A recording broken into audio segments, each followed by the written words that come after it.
Rentrons directement dans le vif du sujet en créant la composition, en réglant ses paramètres et en important nos fichiers utiles à cette animation. Premièrement, on importe le fichier son en double-cliquant dans cette fenêtre projet. On va chercher notre fichier son, on va créer notre composition. Comment? Simplement en sélectionnant le son et en allant créer une nouvelle composition ici. Vous voyez qu'il a automatiquement créé un fichier, une composition de longueur, de durée, pardon, qui est identique à notre fichier son. On va écouter le fichier son ensemble.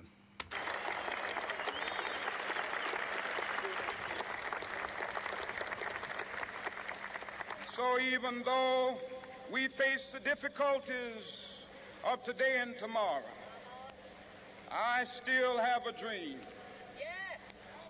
It is a dream deeply rooted in the American dream. Quel charisme ce Martin. Bien, vous voyez qu'ici, vous avez entendu qu'il y a quand même 6 secondes qui sont couvertes d'applaudissements sans voix. Peu intéressant dans notre cas, donc on va les enlever. On va simplement réduire la taille de la composition en faisant ici comme ça, clic droit, paramètres de composition. Vérifiez bien par contre que vous êtes en 25 fps et non 30 comme par défaut en général sur After Effects, 25 fps étant le nombre d'images par seconde utilisé en Europe. Alors la composition, on va donc la réduire de 6 secondes, ce qui nous fait 16 secondes et 2 frames. Par contre il a réduit par la fin, donc ce qu'il va falloir faire, c'est simplement de déplacer et de venir snapper le bout ici avec Shift pour récupérer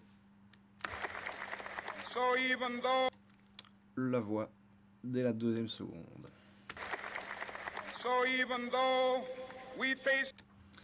Voilà, on va juste renommer cette composition en appuyant sur Entrée. Nous allons l'appeler KT comme Kinetic Typography, ML comme, je vous laisse deviner, Martin Luther King, et Speech, tout simplement. Voilà. On l'appelle comme ceci.